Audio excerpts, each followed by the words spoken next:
What's up everybody, Matt Maran here for another weekly update. So there's lots of news to go over here, of course, and the first story is a big one, and that is that Subaru seems to be ending production of the BRZ. So, Autocar is the first to report on this because they noted on Subaru's Japanese site, it says, "We have finished accepting orders for built-to-order manufacturing of the models listed. Orders can only be accepted from stock at retailers," meaning that whatever dealer stock there is, that's what you have to choose from. Toyota hasn't said anything yet about the GT86, so we'll have to wait and see on that one, but that should be ending soon since it's on the same line as well. And so the rumors and all the leaked info so far seems to be suggesting that there will be a next-gen version of the BRZ in 86 because they've already been confirmed multiple times. It's already been leaked in the product plans for Toyota that is most likely coming next year. And I believe the timing says something like next spring or summer, and this seems to make sense. If they start ending production now, that gives them, several months to switch over the factory, and they could potentially start production of the new ones, maybe by early next year or something like that. Usually I think it's about, maybe 6 months or so to switch over a factory. So that could have them, all tooled up and ready to go, by early spring or something like that. So that seems to all be panning out with that timing. So hopefully that ends up being what happens. And, there's been a bunch of rumors already about the next-gen BRZ in 86, whether it'll have a turbo motor or a non-turbo motor. We'll have to wait and see. Hopefully we'll start getting more, glimpses of, spy photos or other info on these vehicles, since it seems like it's coming, fairly quickly here in a year or less. So I'm excited to see how that develops. But still very much sad to see the BRZ come to an end with its, current generation production. I was one of the first to order one. I had one of the first ones in my area, and I absolutely loved my little BRZ for about the 2 years or so that I had it. And so sad to see that coming to an end, but hopefully the new one is better. Other stuff here. Acura has quickly revealed the horsepower rating for the TLX Type S this week. So we already heard all the other details on the Type S already, but they didn't have a horsepower number at that point. But they have it now, and it's going to be doing 355 horsepower and 354 pound-feet of torque. So 355 is a little on the low side. That's more than the Audi S4, but all the other competitors have more power. Genesis G70, the BMWs, all that kind of stuff these days has more. But anyway, this racier version you see here is the Pikes Peak Time Attack car they're running this year, but it's just the 2.0T version, which is arriving at dealers this fall. The Type S won't be arriving until the spring of 2021, they're saying, so a little bit of a longer wait. But yeah, you can go watch. I'll link the previous TLX update if you're curious to see all the details on that if you happen to miss it. But it sounds like it's going to be a very impressive vehicle and should still move, very well, even if it's, not top of the pack as far as horsepower goes. But interesting to see that. GMC has also shown a new teaser here for the Hummer EV, showing a silhouette here of both the truck and the SUV versions, and they also revealed it's going to have a crab mode, an adrenaline mode, and the next-gen version of Super Cruise. They say it's going to be revealed this fall and will be available to reserve then as well. So cool to hear that. And some other GM electric car news. GM Authority actually uncovered that Cadillac has applied for trademarks for the names Symboliq, Optiq, and Celestiq, all with Q's at the end there. We already know about the Celestiq, which is the big flagship luxury sedan that's going to be hand-built and cost nearly 200 grand is the rumor. And so the Symboliq and the Optiq could be names to go on like a smaller XT4 sized SUV or the larger XT6 or Escalade sized electric vehicles as well.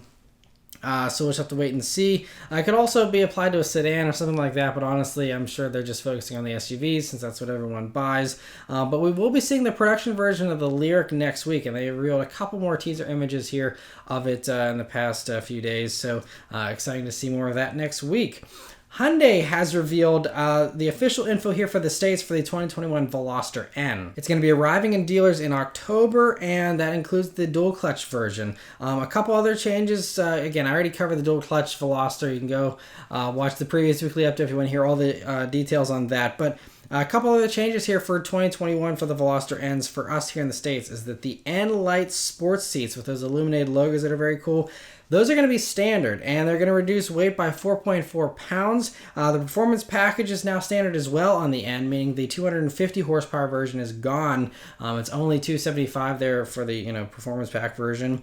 The 8-inch screen now has navigation, and all the safety tech is bundled in as standard now as well, meaning blind spot monitoring, all that stuff is now standard, which you previously didn't have in the Veloster Ns in the States here. So they don't have any new pricing yet for the 2021 models, but assuming those seats cannot be cheap, all the safety tech is not cheap, and usually there's a little bit of an upcharge for the nav and the bigger 8-inch screen and stuff. So those things already will, Performance Pack N was just over 30 grand already. With those things alone, you're looking at, 32, 33 maybe. And then with a dual clutch, I could see a Veloster N dual clutch end up going for about 35 grand. I could be off. That's just my hunch. We'll have to wait and see, but it does make the Veloster N a little bit less of a performance bargain than it used to be.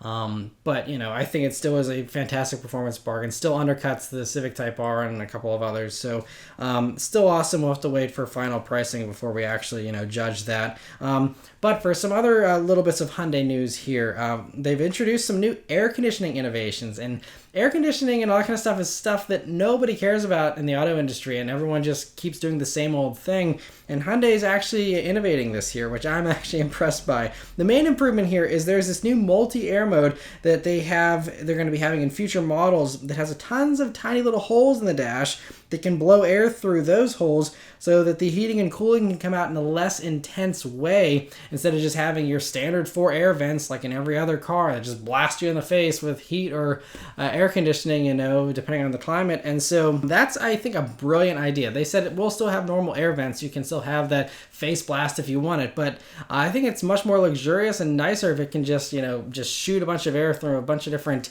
little holes in the dashboard. I think that's a very cool idea. So another innovation they're doing is a dust indicator thing that can figure out when the air inside is too polluted and will clean it up and do an air purification process. And lastly, there's something called afterblow technology, which dries the evaporator to prevent humidity from building up, and that causes mold over time. You can usually get rid of that with a cabin air filter change, but this also just prevents it from developing any kind of weird smells over the course of the vehicle's life. And so all seems like pretty great ideas, but especially that vent innovation I think is very impressive.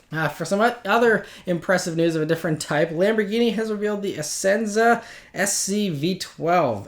And so this is a non-street legal race car that Lamborghini says is the purest track driving experience that our brand can offer, an engineering feat that highlights the inextricable link between our cars and the asphalt of the track. It runs the most powerful version of the Aventador V12 that's ever been done, with, they're saying, more than 830 horsepower. Not sure why it's more than. I know there was like a roof scoop that can kind of force air in and kind of boost the power, I think, a little bit that way. It has all kinds of other high-tech stuff too, like magnesium alloy wheels, a 6-speed sequential gearbox that is structurally integral to the car, and the suspension is actually mounted to it. There's aerodynamics that were taken off and modified from the track vehicles that they actually have for their race cars.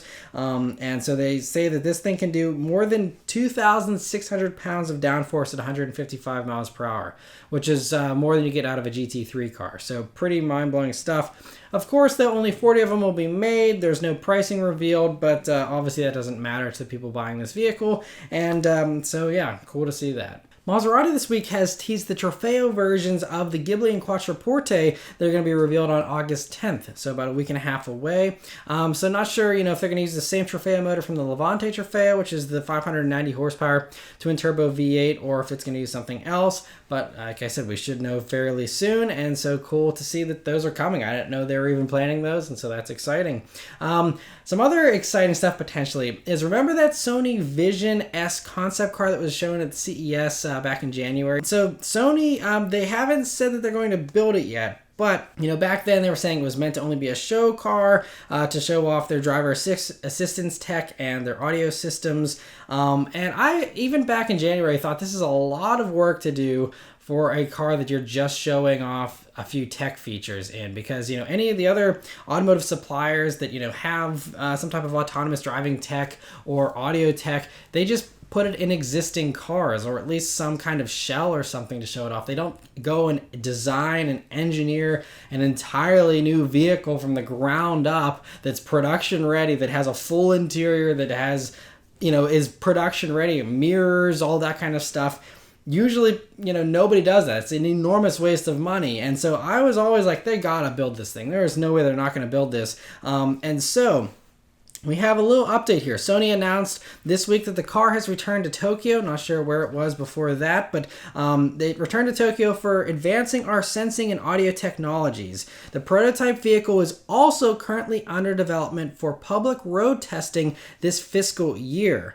So, again, why are you road testing a vehicle that doesn't need to be road tested? They could, again, fit this tech on any other random vehicle, or especially if they're going to use the tech in a certain vehicle they plan to sell, as a distributor to, put the stuff in that. Why would you road test a vehicle that you have no plans to make? It's also an expensive thing to do. So I don't know. I don't know if maybe they're doing the exact opposite of Tesla. Tesla's like, hey, look at this Cybertruck that's not production ready, that's actually not even going to be like this for the production version, but go ahead and place pre-orders. Sony's the exact opposite. They're like going to low-key completely develop a brand new car, the first time they've ever done a car from the ground up, and be like, oh yeah, we're developing a car, but don't worry about it. This is just on the side, nothing to see here. And then they're like, oh hey, by the way, we have an awesome electric car, first car in the history of the company. You might want to buy it. Maybe they'll say that in 5 years or something. I have no clue.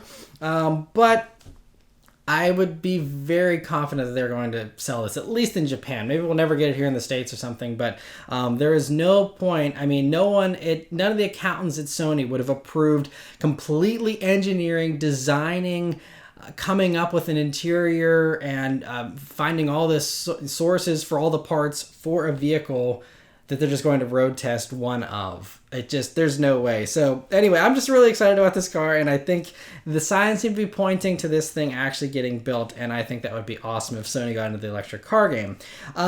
So yeah, we'll have to keep our eyes on that. For some other actual production stuff for now, Honda has revealed the refreshed 2021 Odyssey this week. The main change you can see here in the front, it gets some new standard LED headlights. There's a new grille with less chrome and a restyled front bumper with relocated fog lights there. The back end also gets new taillights and a smaller chrome strip connecting them now. The interior gets an updated center console. There's some new black trim, and there's contrast stitching on the top two trims, they're saying, as well as a few other tiny additions, but very minor stuff. The adaptive cruise control now also works in stop and go situations as well, which is a very nice improvement. And it's going to be going on sale next week, so very quick rollout and cool to see that. Also, we have some spy shots here of the 2021 Honda Accord. I think it's a 2021, maybe 2022. But this is thanks to Rich Kinsley, who spotted this prototype near the Honda factory in Columbus, Ohio, and it's camoed very well. So it's hard to see any of the details, any changes to headlights or taillights. I think the taillight looks a little bit darker in the one shot there, but I could be wrong even on that. Very hard to tell any differences, at least to me. Maybe the bumpers look a little sportier, the wheels seem a little bit sportier. That's about as far as I can see on that, so we'll have to see, what they end up doing with it. I'm looking forward to the changes that Honda ends up making, even if they are, getting rid of the manual transmission like we found out earlier this month. It's a bummer, but the Accord is still, I think, my favorite family sedan in that segment, and so I'm excited to see the updates they make to that. But huge thanks to Rich for sending in that footage. I really appreciate it. The last little bit of Honda news here is that they trademarked the Trailsport name. So just when you thought that any other combination of trail and sport or off-roady stuff and outdoorsy stuff was already taken, Honda has revealed that the Trailsport name is still available, and they're going to use it, it seems. This could be for an all-new model, or this could be a trim for the Passport or the Ridgeline, although Passport Trailsport, I don't know if that sounds good or bad. It's just kind of interesting. It could be something like that, a little bit more rugged, kind of like the TRD Pro stuff is for Toyota or something. Could be something like that. But also, my personal hunch is with all these sport names for all these small subcompact SUVs, you have the Rogue Sport, you have the Bronco Sport, and there's other, sport-related stuff. You have the Echo Sport from Ford, all these different things. I have a feeling that maybe this Trailsport name could be a replacement for the HRV name, maybe for a next generation version, or some other entry to slot even beneath the HRV or in between the HRV and the CRV is something that's a little bit more rugged, maybe. I don't know. We'll have to wait and see what they end up using the name for, but that kind of name is very hot these days, and so I'm sure Honda wants to get in on the action. Speaking of the Bronco, there's a couple little updates on that for this week. So first is that Bronco 6G claims over 230,000 people have reserved one, according to one of their insider sources. But Ford officially has confirmed that if you haven't already reserved one, you're not going to be able to get one until 2022. That's assuming you're not paying a huge markup for one of the few dealer stock vehicles. And I'm almost certain Ford dealers, they love charging markups for anything that's slightly in demand. So I guarantee you there will be a couple of Broncos. If you want to pay over 100 grand for one, I'm sure you'll be able to get one of those at a Ford dealer. Otherwise, though, if you haven't ordered one yet, you're going to be waiting about 2 years, it seems, which is just crazy. But they seem to be very, very hot, and I can totally understand why. The other Bronco news here, though, is that Automobile Magazine has a new report here claiming that Ford is fast-tracking a Bronco truck for production. It's going to be more focused on off-roading and the open-air features and less about having actual truck features. So basically, like, what the Gladiator is, it's going to be something like that. And the Gladiator clearly is not as good of a truck as a Ram or something, but for those who just need a little bit of truck capability and not the full-blown stuff of a Ram, it's a great choice. And I think that's what they're doing with the Bronco truck, whatever they end up calling it. It sounds like it's going to basically be heavily based on the actual Bronco, have a truck bed on the back, and that's it. And that's the perfect thing. I'm sure lots of people would love that. But even though it's fast-tracked, it sounds like it's not going to be arriving until sometime between 2023 and 2025, or at least those model years. So it could come as soon as 2022 calendar year or something, but that would really be a rush. But honestly, I don't think it'd be a huge engineering effort if they do keep it simple and just put a truck bed on the back of it. Now, with the Gladiator, they did actually take some parts from the Ram, and it's a little more substantial. So we'll have to wait and see what ends up happening. But since the Bronco is based on the next-gen Ranger platform, they could just take some Ranger parts from the next-gen Ranger that's coming supposedly next year, throw that here in the Bronco Sport and call it a day, and it shouldn't be too tricky. So that totally makes sense.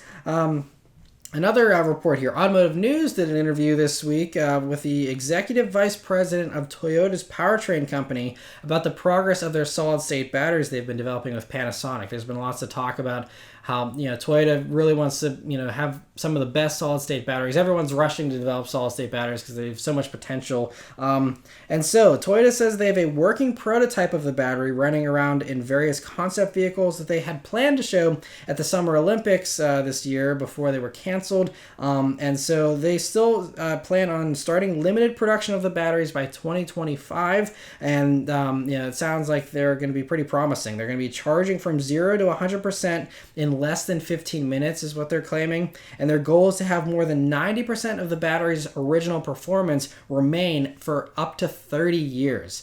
So, Toyota, they like having reliability, and they want that to be the same for their batteries. So they're going to recharge super fast, and they'll last forever, which is very impressive. If they can actually hit those two goals, there's going to be a lot more people buying, electric vehicles, at least from Toyota, in the second half of the 2020s. So very interesting to see them continuing to work on that. And if anyone can work out something, I think Toyota is one of the top companies with how much, hybrid tech and how much experience they have in that field. And so interesting to hear that. And in some other electric car news, a Kia source, not officially, but a source told Roadshow that they're canceling plans to bring the new Kia Soul EV to the States. They blamed the decision on supply issues and high demand in other markets, which is one of the reasons why we don't get a lot of electric vehicles here yet. Like the Mercedes EQC isn't here for that reason. There's a couple others that they're not bringing because they just say there's so much demand in Europe. So that makes sense. We still do have the Niro EV here, which is the same platform and the same setup. Hyundai also has the Kona EV on that same setup. So we do have some other options, but it would have been cool, though, I think, to have the Soul have that electric powertrain, I think that would be something that really would jive well with Seoul customers. So, but it's all good. Kia still has lots of other electric vehicles in the pipeline, including one with Rimac that they're developing, which should be crazy. And so there's all kinds of sweet stuff. We know that there's Hyundai also has their little boxy 45 concept that's going to be turned into an electric, production vehicle. All kinds of good stuff coming from the electric side of Kia and Hyundai here in the next few years. So no big deal there, in my opinion, on the Soul EV. BMW officially announced this week also that they plan to make fully electric versions of the 5 Series, the 7 Series, and the X1 to go along with the plug-in hybrid and mild hybrid versions that already exist. But they didn't give a timeline for those fully electric versions, but they did add that the iNext and the i4 will actually be going on sale next year. So I think that was already kind of floated around, but I didn't hear a solid release date until now. So the fact that those are both coming next year is exciting. And so everyone's rushing to get into the electric car stuff. Mercedes, though, they're also working on stuff, but their news this week is more news on the 2021 S-Class.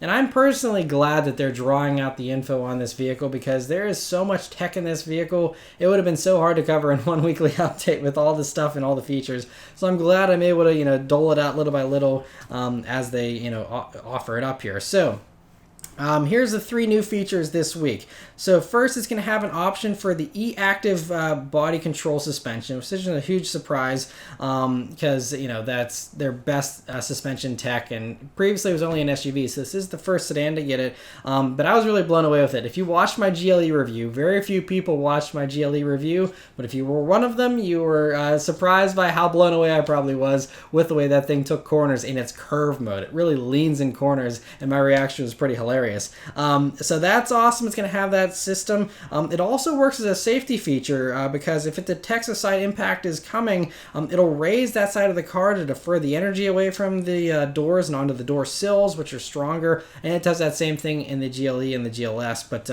cool that it does that here. It's also going to use those side bolsters of the seat to shove you away from the impact to further, get you further away from the impact. And so that's all very cool. Mercedes is so innovative with their safety tech. And speaking of their safety tech, one of the other cool innovations here is the S-Class is going to be the first car to have a front airbag for the rear seat passengers. And so it doesn't deploy as aggressively as regular airbags do. So I assume, it has some kind of a sensor or something to figure out if there's a car seat mounted in the back or a child sitting back there, so that it doesn't go off. Even if it is a milder engagement, I'm sure that would still be not good for kids and stuff. But anyway, that's pretty cool. They say that it really helps reduce head and neck injuries and severe frontal impact, so that's great. And the last tech is it's going to have rear axle steering, which isn't anything new, but this one is pretty impressive. There's going to be 2 different rear axle steer options you'll be able to get on the S-Class. The first one gives 4.5 degrees of rear steering angle, which is designed for better high-speed stability. Think Autobahn drivers, most likely will be a popular option in Europe, maybe not so much here in the States. But the other system that I'm sure lots of Americans will go for is a system for rear axle steer that does 10 degrees of movement for that rear wheel, for the rear wheels. And so that's going to work mostly at low speeds for better maneuverability, and it is impressive with how much better the maneuverability gets. They say that with this system, the turning radius is identical to the A-Class. The little small A-Class, compact or subcompact car, it's going to have the same turning radius as that. Very impressive, and should really be nice whenever you're parking an S-Class in a tight area. So that's awesome, and excited to see more of the S-Class here soon. And some other Mercedes news. Automotive News here has a new report claiming that the dealers were told during a video conference with Mercedes-Benz of America's CEO that at least 7 models are going to be removed from the lineup. So some of this stuff isn't much of a surprise. We've already known several of the models. The anonymous source here claims that 2 of these models are going to be the C-Class Coupe and the S-Class Coupe, which again have already been, I think at least the S-Class is already confirmed to be going away by dealers. But C-Class as well, we've heard many times. But the source also claims the E-Class Coupe is going to go away as well. Not a big surprise there. Along with the CLS and likely the AMG GT 4-door. And those 2 are a little bit more of a surprise, even though there is some overlap overlap between the two. I think since the AMG GT 4-door is just such a new vehicle, I'm surprised they would want to get rid of it so quickly. But it sounds like that's the rumored one. We'll have to wait and see. Again, this is not confirmed. But the report claims that the electric EQS is going to be what fills in the gap there, of those two, which makes sense. It's going to be, around $100,000, super sedan type of thing. That would kind of make sense to fill the gap. But even still, that's only 5 models. So unless they're also counting like the convertible versions of the C-Class, E-Class, and S-Class, which are all likely going away. Again, I know the S-Class is. Pretty sure the C-Class is. The E-Class is the new one, but I wouldn't be surprised if they kill that off as well. So I don't know if those are counted in the count. The other low volume model that could go away is the E-Class wagon, which wouldn't surprise me if they killed that off either, but we'll have to wait and see. I don't think any of the other stuff would likely get removed from the lineup, but we'll have to wait and see. But Mercedes dealers are supposedly really happy about this because there are so many models, and I agree, there's so many models in the Mercedes lineup that, I think they could benefit from focusing on a few less niches than they currently do. But the last bit of news here is also kind of a big deal potentially. So things do not look good for Mitsubishi. Autocar here is reporting, and this has been confirmed, that Mitsubishi is freezing the introduction of new products in Europe. And according to Mitsubishi's UK spokesperson, the situation is evolving and changing rapidly, which sounds kind of chaotic to me. So, Mitsubishi's already announced their restructuring plan, and it was supposed to focus on the Southeast Asian market, where they have a 6.4% market share, and they only have a 1% market share in Europe. So, I think they were always saying they were focusing on Asia, but now it seems like they're just going to remove themselves from the other places, because freezing those model introductions means they'll continue to sell the current models, but whenever those don't meet the EU compliance, in a couple of years or whatever, then they're going to have to remove them from the country and from, Europe in general, just because they won't pass emissions, all that kind of stuff. So it's not like they're leaving Europe immediately, but it sounds like they are on their way out, which is pretty crazy, because what it means for us here in America is that, yes, they have a 1% market share in Europe. In America, they only have a 0.9% market share, so less than 1% market share in America here. Obviously, the market's much bigger, I think, here in America than it is in Europe. I could be wrong, but so, there might be more volume here still, which might justify them sticking around the States. But, if they're focusing on Asia and they're looking for stuff that's higher market share, this could mean the end of Mitsubishi in America as well.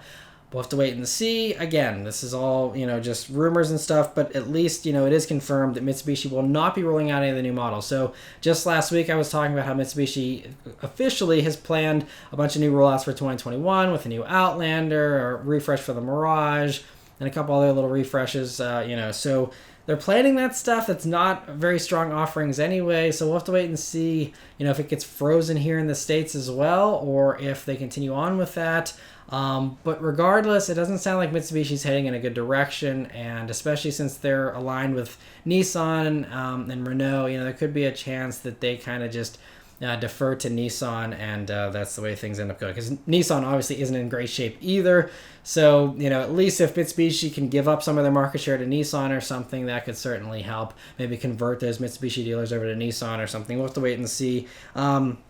But anyway, very interesting development there, and always sad to see car companies struggle, and I wish them the best. But yes, that's it for all the news this week, guys. So let me know your thoughts and everything in the comments below. Thank you guys very much for watching. I hope you all continue to stay safe and healthy still, and I'll see you guys on the next one. Take care.